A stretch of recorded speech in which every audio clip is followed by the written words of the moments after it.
Good afternoon student. अब मैं आपको काव्यांश 4 पढ़ा रही हूँ।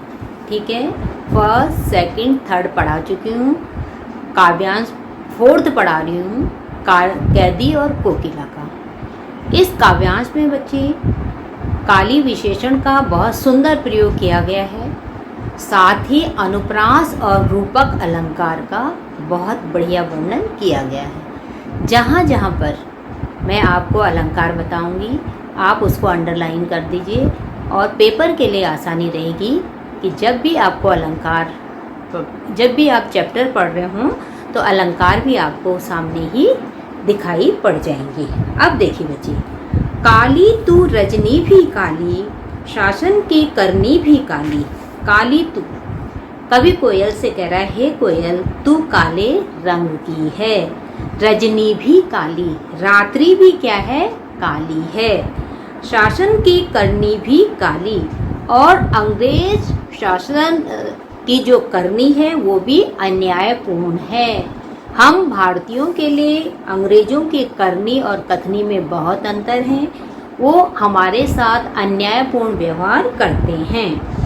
काली लहर कल्पना काली, चारों ओर अंग्रेजों के प्रति जो कल्पना है वो भी काली है। हम भारतीयों के मन में अंग्रेजों के प्रति जो कल्पनाएं भी उठ रही हैं वो भी कैसी हैं, काली हैं। मेरी काल कोठरी काली, काल कोठरी काली, अंडरलाइन करो अनुप्रास अलंकार। मेरी का जिस कोठरी में मैं रहता हूँ वो भी कैसी है, काली। टोपी काली, कमली काली, अंडरलाइन करो कमली काली, अनुप्रास अलंकार। मेरी टोपी भी काली है, मेरी कंबल भी काली है। ठीक है, मेरी लोह श्रृंखला काली, अंडरलाइन करो लोह श्रृंखला रूपक अलंकार। मेरी जो हथकड़ियाँ हैं, लोहे की जो जंजीरें हैं वो भी क्या हैं, काली है। पहरे की हुंकृति की व्याली, व्याली माने सरपणी, और पहरेदारों की जो हुंकार है सरपणी की, सरपणी के समान है। जिस प्रकार सरपणी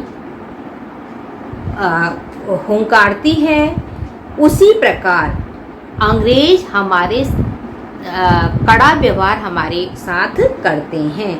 तिस पर ये गाली ये आली, उस पर हे कोयल, वो लोग हमें क्या करते हैं, गाली देते हैं। इस संकट सागर पर मरने की मदमाती, संकट सागर रूपक अलंकार। फिर हे कोयल, कवि कह रहा है कि हे कोयल इस भयानक वातावरण में तू मरने के लिए क्यों उत्सुक है। कोकिल बोलो तो, हे कोयल कुछ बोलो, अपने चमकीले गीतों को क्यों कर हो तैराती। तुम्हारे इतने सुंदर गीत सुन करके, तुम्हारी आवाज़ सुन करके हम क्रांतिकारियों के अंदर उत्साह और जोश पैदा हो जाता है। ठीक है, देशभक्ति की भावना पैदा हो जाती है, परंतु इस भयानक वातावरण में तुम क्यों ये गीत गा रही हो। अब देखो बच्चे, इसमें काली विशेषण का प्रयोग कहाँ कहाँ हुआ है।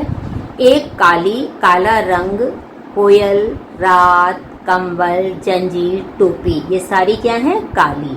फिर काली, शासन की अन्यायपूर्ण करनी, जो अंग्रेजों की अन्यायपूर्ण करनी है वो भी क्या है, काली।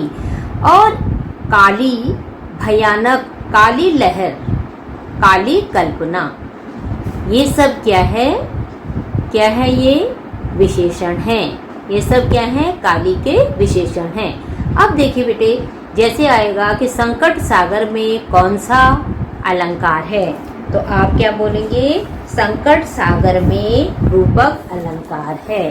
संकट सागर में कौन सा अलंकार है, रूपक अलंकार है।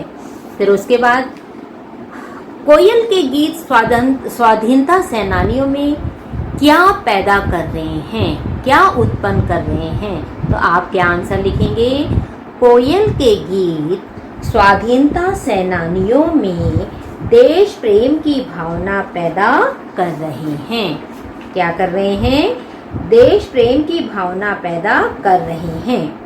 अब जैसे क्वेश्चन है, संकट सागर का क्या आशय है? क्या समझते हो आप संकट सागर से? तो संकट सागर का आशय है, क्रांतिकारियों के चारों ओर संकटों के काले बादल छाए हुए हैं। काला सागर मंडरा रहा है जो उन्हें तोड़ने और भयभीत करने के लिए है। ये काला सागर क्या है? देश प्रेमियों को तोड़ने और भयभीत करने के लिए है।